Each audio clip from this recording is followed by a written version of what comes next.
오늘 참 안식을 주시는 예수 그리스도란 제목으로 마태복음 11장 28절에서 30절 말씀을 통하여서 말씀을 전하겠습니다. 먼저 마태복음 11장 28절에서 30절을 함께 읽도록 하겠습니다. 수고하고 무거운 짐진 자들아 다 내게로 오라. 내가 너희를 쉬게 하리라. 나는 마음이 온유하고 겸손하니 나의 멍에를 메고 내게 배우라. 그리하면 너희 마음이 쉼을 얻으리니 이는 내 멍에는 쉽고 내 짐은 가벼움이라 하시니라. 기도를 하겠습니다. 하나님, 이 시간을 통하여서 하나님이 우리에게 허락하신 생명의 말씀을 우리 개인의 언약의 말씀으로 나의 언약의 말씀으로 복음으로 받는 은혜의 시간 되게 하여 주옵소서. 지혜와 계시의 영 되신 성령 하나님께서 지금 역사하셔서 하나님의 말씀을 깨닫고 마음의 눈을 밝혀서 하나님과 하나님의 뜻이 무엇인지를 분명히 알 수 있는 은혜의 시간 되게 하여 주옵소서. 감사드리며 살아계신 예수 그리스도의 이름으로 기도합니다. 아멘. 먼저 한 조사를 보니까요, 새 가족으로 등록한 신자를 조사해 보니까 한 5년 정도의 여러 교회를 조사해 보니까요, 76% 정도의 사람들이 자신이 갖고 있는 어려운 문제 속에서 교회에 등록해서 또 신앙생활을 시작했다는 설문조사를 보게 됐습니다. 그 사람들이 갖고 있던 인생의 의미에 대해서 고민하는 그런 문제도 있을 거고, 경제 문제, 직장이나 또 취업까지 포함한 경제 문제와 또 여러 가지 사람과의 인간관계의 문제들과 또 자신과 가족의 건강의 문제들, 또 자신과 또 주변에 있는 사람들의 정신적인 문제, 또 어려움 속에서 또 그들이 여러 가지 답을 찾다가 그 문제 속에서 신앙생활을 시작했다라고 하는 것들을 보게 됐습니다. 그렇게 해서 이런 것들을 볼 때 사실은 이런 어려움과 문제들이 중요한 영적인 출발할 수 있는 하나님께서 시작으로서 그들에게 주셨다라고도 볼 수가 있는 것입니다. 하지만 불신자들 같은 경우에는 많은 경우가 이런 또한 새로운 시작을 하는 것이 아니라 자신의 문제를 해결하려고 스스로 노력하는 사람들이 너무나 많이 있는 것을 우리가 확인해 볼 수가 있습니다. 스스로 노력하는, 또 과학이나 철학이나 학문이나 이런 세상의 방법을 통해서 해결해 보려고 하고, 어떤 사람은 반대로 점이나 굿이나 어떤 종교의 귀에서 이 문제, 자신이 갖고 있는 문제를 해결하려고도 합니다. 때로는 선행이나 봉사나 어떤 남을 돕는, 또 그래서 그런 착한 선을 통하여서 자신에게 있는 문제가 없어지지 않을까라고 하는 사람들도 볼 수가 있습니다. 반대로 어떤 사람은 오히려 쾌락에 빠지거나 완전하게 타락한 삶을 살기도 하고요. 중독에 빠지거나 집착을 하는 경우도 있습니다. 결국은 이런 것 속에서 무기력해져 버리는, 아무것도 할 수 없는 상태에 이르게 되는 사람들도 우리가 현장 속에서 많이 볼 수가 있습니다. 결국은 이들의 마음속의 상태를 보면 불안과 두려움과 고통 속에 잡혀 있는 상태인 것을 볼 수가 있습니다. 이들에게는 참 안식과 참 평안, 참 자유가 없는 상태인 것이죠. 그렇다면 오늘 그 문제의 원인이 무엇인지를 다시 한번 살펴보고 그 해답으로서 우리에게 주신 예수 그리스도를 다시 붙잡는 은혜의 시간이 되시기를 바랍니다. 먼저 지금 인간의 상태를 우리가 정확하게 바라보고 인정할 수 있어야 되는 것입니다. 그것을 영적인 눈으로 보지 않는다면 그냥 우리는 육신의 그 상태만 보고 육신적인 진단만 하겠죠. 그렇지만 우리는 그 인간의 상태를 영적인 눈을 가지고 바르게 먼저 살피고 그것을 인정해야 된다는 것입니다. 먼저 모든 사람에게 있는 문제가 무엇이냐면 하나님의 말씀에 대한 불순종의 원죄 아래에 있고, 그것으로 인하여서 한 생명의 근원 되신 하나님을 떠나 있는 사망 가운데 있는 존재라는 것을 우리는 항상 영적인 눈으로 볼 수 있어야 된다는 것입니다. 로마서 5장 12절에 그러므로 한 사람으로 말미암아, 아담 한 사람으로 말미암아 죄가 세상에 들어오고 죄로 말미암아 사망이 들어왔나니 이와 같이 모든 사람이 죄를 지었으므로 사망이 모든 사람에게 이르렀느니라 라고 말씀하고 있습니다. 아담은요, 우리 모든 인류의 시조, 조상이고 또 모든 인류의 대표로서 하나님 앞에 서 있었습니다. 그런데 아담이 하나님 앞에 하나님의 말씀에 대한 선악을 알게 하는 나무의 실과를 먹지 말라, 이것은 먹는 날엔 반드시 죽으리라는 그 하나님의 행위 언약의 말씀에 대해서 불신앙, 불순종의 죄를 짓게 된 것입니다. 그것으로 인하여서 죄가 세상에 들어왔을 때 죄를 통하여서 사망이, 다른 말로 영적인 사망과 육신의 사망이 임하게 된 것이죠. 한 사람 아담, 인류의 시조와 대표가 하나님 앞에 죄를 지었을 때 모든 사람이 또한 그 원죄를 함께 또한 짓게 된 거고 받게 된 것입니다.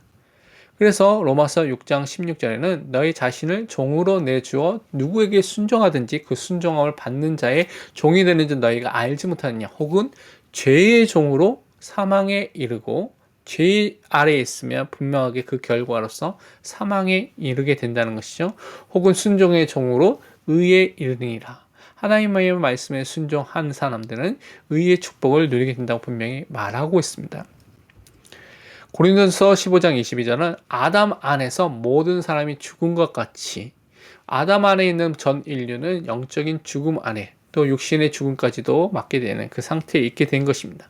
하지만 그리스도 안에서 그리스도 안에 있는 사람, 그리스도께 속한 사람은 모든 사람이 삶을 얻으리라, 생명을 얻게 된다고 분명히 말씀하고 있는 것이죠. 그런데 지금 그리스도 안에 있지 않는 아담 안에 있는 모든 사람은 이 원죄 아래, 사망 아래 있기 때문에 사실은 그들이 행복할 수가 없는 것입니다. 그들의 존재 자체가 생명의 근원 되신, 축복의 근원 되신 하나님과 떠나 있는 존재이기 때문에 행복할 수가 없는 상태에 있다는 것입니다. 그러면서 우리는 또 확인해 볼 것이 범죄한 인간에게 범죄한 이후에 곧바로 임하게 된 문제 중에 하나가 그들에게 두려움과 수치가 임하게 됐습니다. 부끄러움이 임하게 된 것이죠. 창세기 3장 1절에서 6절이 인간의 범죄에 대한 부분을 설명하죠. 사탄이 뱀을 통하여서 인간을 유혹하고 그 유혹을 따라 인간이 하나님의 말씀에 대한 불신앙, 불순종의 죄를, 사단의 말을 선택하고 죄를 짓게 되면서 3장 7절에 그들이 눈이 밝아졌다고 말하고 있습니다. 육신의 눈이 밝아졌죠. 그래서 자기들이 벗은 줄 알고 무화과 나무 잎을 엮어 치마로 삼았더라. 이 무화과 나무 잎으로 엮은 이 치마는 사실은 우리가 갖고 있는 이 부끄러움을 영구하게 영원히 가려주지 못합니다. 일시적인 부분에서 가리지만 시간이 지나면 다 말라버리고 비틀어버려서 또 없어져 버리는 것이죠. 8절에 그들이 그날 바람이 불 때 동산에 거리신 여호와 하나님의 소리를 듣고 아담과 그의 아내가 여호와 하나님의 낯을 펴여 동산 나무의 사이에 숨은지라. 원래 하나님과 교제하고 하나님의 축복을 누리고 하나님을 예배드릴 존재로 우리를 원래 만드셨는데 이제는 죄를 지으니까 어떻게 해요? 하나님을 피하게 되는, 하나님에서 숨게 되는 존재가 된 것이죠. 여호와 하나님이 아담을 부르시며 그에게 이르시되 내가 어디 있느냐? 하나님이 그들이 어디 있는지를 몰라서 물어본 것이 아니라 그들의 영적인 상태, 영적인 위치, 그것에 대해서 물어본 것이죠. 그때 아담이 내가 동산에서 하나님의 소리를 듣고 내가 벗었으므로 두려워하여 숨었나이다. 두려움이 인간이 범죄한 이후에 임하게 된 것이고 수치, 부끄러움이 임하게 된 것이죠. 그러니까 인간이 그 이후로 죄인으로서 살게 된 그 이후로부터 인간에게는 또한 불안과 두려움과 수치가 임하게 되는, 행복하지 않은 상태가 임하게 됐다고 분명히 말하고 있습니다. 예비서 2장 3절에는 전에는 우리도 다 그 가운데서 우리 육체의 욕심을 따라 지내며 육체와 마음에 원하는 것을 하여, 다음은 죄인의 상태는요, 육체를 따라가는, 욕심을 따라가는 것이죠. 육체와 마음에 원하는, 내가 원하는 대로 살고 내 중심으로 내가 주인 돼서 막 살고 뭐 행복한 것 같고 막 쾌락을 쫓아가는데 그들의 상태는 다른 이들과 같이 본질상 진노의 자녀이었더니 하나님의 진노를, 하나님의 죄에 대한 심판을 받을 수밖에 없는, 그 아래 있기 때문에 영적으로 불안함과 또한 두려움과 또 불안정한 상태가 있을 수밖에 없는 것입니다. 그렇기 때문에 인간이 행복이 없고 참 안식이 없고 평안이 없게 된다는 것입니다. 그러면서 인간은 사탄이 쳐놓은 올무에 빠져 있어서 악을 행할 수밖에 없는 존재가 된 것입니다. 예배서 2장 2절에는 그때에 허물과 죄로 죽어있는 영적인 죽음, 하나님을 떠난 죄로 인해서 하나님 떠나 있는 상태에 있는 그 상태는 너희가 그 가운데서 살고 있는, 행하여 이 세상 풍조를 따르고 세상의 문화와 트렌드와 세상 사람들이 좋아하는 것을 따라갔는데 그것으로 끝나는 것이 아니라 공중의 권세 잡은 자를 따랐으니 공중으로 쫓겨난 자 마귀를 따라가고 있다는 것이죠. 지금 불순종의 아들 가운데 역사하는 영, 불신자 가운데 역사하는 영인 사단을 쫓아가고 사단의 자녀로서 지금 살고 있다는 것입니다. 그래서 디모데후서 2장 26절에는 그들로 깨어 마귀의 올무에서 벗어나 하나님께 사로잡힌 바 되어 그 뜻을 따르게 하실까 함이라. 복음을 전하고 그들 교훈을 전하면서 그들이 진짜 마귀의 올무에서 벗어날 수 있도록 하는 것을 디모데에게 바울이 말하고 있는데, 지금 사람이 어떻게 해요? 마귀의 올무라는 것은 움직이면 움직일수록 더 꽉 째는 동물을 잡기 위해서 만든 것이죠. 그렇기 때문에 사람들이 거기에 묶여 있다는 것입니다. 사탄의 종으로서 사탄의 올무에 빠져 있는 상태라는 것이죠. 그렇기 때문에 성경은 그런 사람들을 시편 53편 1절에 있는 것처럼 어리석은 사람이라고 말하고 있습니다. 그들의 마음의 상태에 뭐라고 돼 있냐면 마음에 하나님이 없다라고 그들이 주장하면서 그들의 상태는 부패하며 가증한 악을 행하며 선을 행하는 자가 없도다. 악을 행할 수밖에 없는, 그렇기 때문에 그들이 악 속에 있고 부패한 상태 속에 있기 때문에 참 평안과 참 안식이 그들에게 있을 수 없다는 것입니다. 그렇다면 이 문제는 우리가 해결할 수 없기 때문에 하나님께서 죄인된 우리에게 예수님을 보내주신 것이죠. 그래서 예수님 안에만 참 구원과 참 안식이 주어지게 된다는 것을 우리가 또한 붙잡아야 되겠습니다. 예수님은요, 우리를 구원하실 구원자로 이 땅에 오셨습니다. 마태복음 1장 21절에 아들 나이니 이름을 예수라 하라. 이는 그가 자기 백성을 그들의 죄에서 구원할 자이심이라 하니라. 예수님이 태어나기 전에 천사를 보내셔서 예수님의 이름을 분명하게 말씀해 주면서 그가 그 백성의 죄들을, 그에게 속한 그 백성의 죄에서 그들을 구원할 구원자로 보내주시겠다라고 분명히 말씀하고 있습니다. 그런데 이사야서 47장 4절에 있는 말씀처럼 우리의 구원자는 그 이름이 만군의 여호와 이스라엘의 거룩한 이신이라 라고 말하고 있습니다. 구약성경에서 읽어보면 구약성경에서 말하는 구원자는 하나님, 여호와 하나님밖에 없다는 것이죠. 다른 말로 이 땅에 오실 그 예수님께서 성자 하나님이신 그분이 이 땅에 오셨다는 것입니다.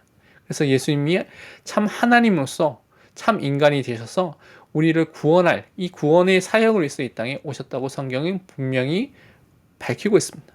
그래서 예수님이 우리를 구원하기 위해서 이 땅에 오셨는데 그 구원의 방법으로 죽기 위해서 오셨습니다. 어디서? 십자가에서 죽어서 모든 율법의 저주와 우리에게 있는 모든 문제를 해결하기 위해서, 다 이루기 위해서 이 땅에 오신 것이죠.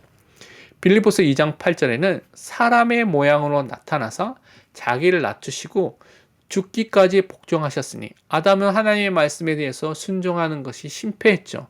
근데 예수님은 이 땅에 두 번째 아담, 마지막 아담으로 오셔서 죽기까지 순종하고 복종하셨습니다. 완전한 순종을 또한 이루셨죠. 그래서 모든 율법의 요구, 또한 행위 언약의 요구를 다 이루셨습니다. 그러면서 곧 십자가에서 죽으심이라, 우리를 대신해서 십자가에서 죽으셨다고 분명히 말씀하고 있는 것이죠. 그렇다면 예수님이 십자가에 죽으신 그 죽음의 의미는 무엇이냐면 마가복음 10장 45절에 인자가 온 것은, 예수님이 온 것은 섬김을 받으려 함이 아니라 도리어 섬기려 하고 자기 목숨을, 예수님의 목숨을 많은 사람의 대속물로 주려 함이니라. 예수님께서 십자가에 대신 죽으시면서 죄를 속하는 제물로 죽으시면서 우리의 과거, 현재, 미래 모든 죄를 단번에 영원히 완전히 해결하셨다는 것입니다. 그래서 우리의 죄 문제를 완전히 끝내셨다는 것이죠. 용서하셨다고 말씀하신 것입니다. 또한 예수님이 십자가에서 죽으심은 히브리서 2장 14절 15절에 말씀하기를 자녀들은 혈과 육에 속하였음에 그도 예수님도 또한 같은 모양으로 혈과 육을 함께 지내심은, 육체를 입고 또한 인간이 되신 것은 죽음을 통하여서, 예수님 십자가에서 죽음을 통하여서 죽음의 세력을 잡고 있고 역사하고 있는 그 마귀를 멸하셨다고 말하고 있습니다. 죽기는 무서워서 한평생 매여 종로를 타는, 죽음의 종로를, 죄의 종로를, 마귀의 종로를 타고 있는 모든 사람들은 어떻게 해요? 그 예수님 안에 있는 사람들을 놓아주려 하셨다라고 말하고 있습니다. 참 왕 되신 그리스도가 사단의 모든 권세를 깨뜨리시고 우리를 구원해 주신 것입니다. 또한 예수님의 십자가의 죽으심은 히브리서 10장 19절 20절에 그러므로 형제들아 우리가 예수의 피로 십자가에 흘리신 그 예수의 보혈의 피를 힘입어 성소에 들어갈 담력을 얻었네. 원래 제사장들만 들어가는 것인데 이제는 예수님이 그 길을 열어놓으셨다는 거죠. 그 길은 우리를 위하여 휘장 가운데로 열어놓으신 새로운 살 길이요. 새로운 길이고 살 수 있는 길을 열어두셨다는 것입니다. 휘장은 곧 그의 육체니라. 예수님의 육체가 찢기고 또한 십자가에 못 박혀서 보혈의 피를 흘리시면서 우리가 이제는 하나님을 완전하게 만날 수 있는 새로운 살 길이 열리게 된 것이죠. 그래서 우리의 제 문제를 해결해 주시고 사단의 모든 것을 깨뜨리시고 하나님 떠나 있는 생명이 그런 대신 하나님 떠나 있던 우리에게 이제 하나님을 만날 수 있는 그 길을 열어주셔서 하나님께 갈 수 있도록 모든 축복의 문을 열어주신 것이 예수님의 십자가의 의미이고 또한 십자가의 죽으시면서 그것을 이루신 것입니다. 그래서 우리는 이 예수 그리스도를 믿을 때, 영접할 때 예수님 안에 있는 참 자유와 참 평안과 참 안식을 누리게 되는 것입니다. 예수님 안에만 이 참 자유와 참 평안과 참 안식이 있는 것을 또한 성경은 강조하고 있습니다. 로마서 8장 2절에 이는 그리스도 예수 안에 있는 생명의 성령의 법이 죄와 사망의 법에서 너를 해방하였습니다. 우리가 과거에는 죄와 사망의 법 아래에 지배받는 우리를 지배하고 있는 통치하고 있는 것이 죄였고 사망이었습니다. 근데 우리가 예수 그리스도를 믿으면 그리스도가 나와 함께 하는 그 순간에 생명이 임하게 된 영원한 생명을 누리게 되고 거듭나게 된다는 것이 중생하고 영원한 영생을 얻게 되고 성령 하나님께서 함께 하시면서 성령 하나님이 우리를 인도하시는 내주하시는 역사하시는 그 축복 속에서 완전한 참 해방과 참 자유를 누리게 되는 존재로 완전히 바뀌게 된 것입니다. 또한 요한복음 14장 27절에 평안을 너에게 끼치노니 곧 나의 평안을 너에게 주노라. 내가 너에게 주는 것은 세상이 주는 것과 같지 아니하니 너희는 마음에 근심하지도 말고 두려워하지도 말라라고 분명히 말씀하고 있습니다. 예수님이 주시는 평안은요. 예수님께서 주신 것은 세상 것과 비교할 수가 없습니다. 세상에 있는 것은 일시적으로 잠시 평안이 있을 수 있다고 할 수 있지만 그것은 참 평안이 아닙니다. 예수님이 주시는 것은 영원한 평안을 주신다는 것이죠. 그래서 우리는 그 평안을 누릴 수 있는 예수님 안에 그 평안을 누릴 수 있는 존재로 우리를 부르신 것입니다. 성령 하나님께서 우리 안에서 그 일을 또한 하시는 것이죠. 그래서 우리는 근심할 이유, 두려워할 이유가 전혀 없다는 것입니다. 마태복음 11장 28절 오늘 말씀에 우리가 수고하고 무거운 어떤 짐을 지고 있더라도 누구에게로 가기만 하면 예수님께로 오기만 하면 다른 말로 예수님을 진짜 믿고 예수님을 영접하고 예수님과 함께하는 비밀 속에 들어가는 사람이 된다면 내가 너희를 쉬게 하리라. 예수님이 우리를 쉬게 하신다고 말씀하셨습니다. 예수님이 우리에게 참 쉼, 참 안식을 분명히 주신다고 말씀하셨습니다. 그래서 내가 노력을 해서 참 자유를 얻거나 참 평안을 얻거나 참 안식을 얻는 것이 아니라 내가 예수 그리스도를 믿을 때 영접할 때 성령 하나님이 우리 안에서 역사하셔서 새로운 생명이 시작되고 또 우리에게 참된 믿음이 주어지게 되면서 그때부터 우리는 참된 자유와 참된 안식과 참된 평안을 누리는 존재가 된 것입니다. 그렇기 때문에 우리는 이제부터 예수님이 우리 인생의 구주로 주인이 되신 그 삶들을 살아가는 축복을 날마다 누려야 되겠습니다. 마태복음 11장 29절에 나는 예수님은 마음이 온유하고 겸손하니 나의 멍에를 메고 내게 배우라. 그리하면 너희 마음이 쉼을 얻으리니 라고 분명히 말하고 있습니다. 우리는 예수님의 멍에를 맨 멍에라는 것은 동물, 가축의 말이나 소에 이렇게 매어서 쟁기와 이런 것을 통해서 밭을 가는 그런 도구인데요.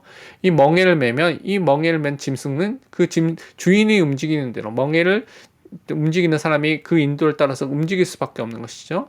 우리가 예수님의 인도함을 받는 예수님을 주인으로 인정하고 예수님의 인도를 받는 그 삶을 산다는 것입니다. 우리가 자유를 얻었다고 해서 내 마음대로 예수 믿었다고 해서 내 마음대로 방종하거나 내 마음대로 방탕하거나 그런 삶을 사는 것이 절대 아니라는 것입니다. 그리고 누구에게 배워야 되냐? 예수님께 배우라고 말하고 있습니다. 그때 우리 마음에 쉼이 임하게 됩니다. 예수님이 우리의 주인이 되는데 참된 안식이 임하게 된다는 것이죠. 예수님이 우리 삶을 인도하시는데 참된 평안이 임하게 된다는 것입니다. 예수님을 통해서 예수님의 삶을 배우고 또 예수님을 따라가는 삶을 사는데 우리 마음에 참된 쉼이 오게 된다는 것입니다. 마태복음 6장 24절에 한 사람이 두 주인을 섬기지 못할 것이니 혹 이를 미워하고 저를 사랑하거나 혹 이를 중히 여기고 저를 경히 여김이나 너희가 하나님과 재물을 겸하여 섬기지 못하느니라 라고 말씀하고 있습니다. 내 마음속에 주인이 무엇입니까? 두 주인이 없습니다. 한 주인밖에 없습니다. 진짜 우리가 하나님이 주인 되어 있는지 아니면 세상의 재물, 세상의 명예, 세상의 성공 아니면 내 자신이 혹시 그 자리를 탐하고 있지 않고 탐하거나 그 자리에 앉아 있지 않는지 우리 점검해 봐야 되겠습니다. 우리 결론으로 먼저 시편 55편 22절 말씀 붙잡아야 되겠습니다. 내 짐을 여호와께 맡기라. 그가 너를 붙드시고 의인의 요동함을 영원히 허락하지 아니하시리로다 라고 말씀하고 있습니다. 우리의 짐, 어려움, 수고의 짐 많은 것들을 어떻게 해요? 우리는 주인 되신 하나님께 맡겨야 되겠습니다. 기도로서 맡기면 됩니다. 그러면 하나님이 우리를 붙드시고 요동하지 않도록 우리를 인도받도록 계속해서 역사하실 것입니다. 그래서 우리는 기도로 우리의 주인 되신 하나님께 모든 것을 맡기는 삶을 살아야 되겠습니다. 고린도서 2장 6절 7절에는 그러므로 너희가 그리스도 예수를 주로 받았으니 그 안에서 행하되 그 안에 뿌리를 박으며 세움을 받아 교훈을 받은 대로 믿음에 굳게 서서 감사함을 넘치게 하라라고 말씀하고 있습니다. 예수 그리스도의 인도하심을 따라서 우리는 사는 존재로 바뀌게 된 것입니다. 왜냐하면 예수님을 그리스도로 믿게 됐을 때 예수님이 우리의 구주로 주인으로 우리가 받게 된 것입니다. 우리와 함께 하게 된다는 것이죠. 그래서 그 주인 되신 그리스도 안에서 우리가 행동하는 것입니다. 생각하고 판단하고 말하고 결정하는 것입니다. 그리스도 안에서 우리가 뿌리를 내리고 세워지는 그 안에서 모든 것을 하는 예수 그리스도의 중심으로서 모든 것을 하는 것이죠.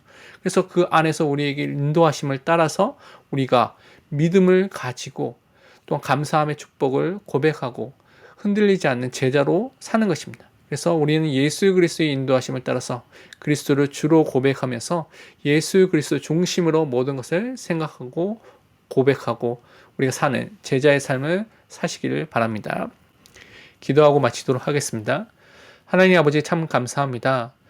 오직 예수 그리스도 안에서만 참된 평안과 참된 안식과 참된 자유가 있음을 알게 하시고 또한 그 안에서 그것을 누리게 하여 주시는 은혜에 참으로 감사드립니다. 우리가 현장 속에서 이 축복을 몰라서 방황하는 많은 사람들에게 이 예수 그리스도의 복음을 증거할 수 있도록 모든 전도의 문을 열어주옵소서. 감사드리며 살아계신 예수 그리스도의 이름으로 기도합니다. 아멘.